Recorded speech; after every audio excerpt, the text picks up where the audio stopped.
តទៅយើងមានសាមគ្គីពិសេសវៀតណាមឡាវកម្ពុជា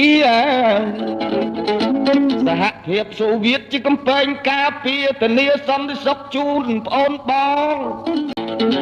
ដូច្នេះសេចក្តីផ្ដាំផ្ញើ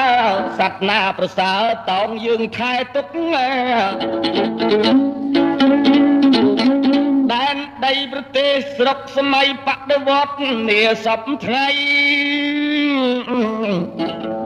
ក្រមទងអង្គរប្រាសាទកំពូល5ផ្នែកកសិកម្មយើងមានទឹកដី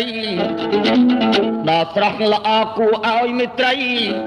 មានអ្វីមកបំបាក់បំបែកយើងបានយើងមានបដដឹកនាំត្រឹមត្រូវណាទេសង្គមនិយមដែលជាបងប្អូនណាមីងមេតាដូន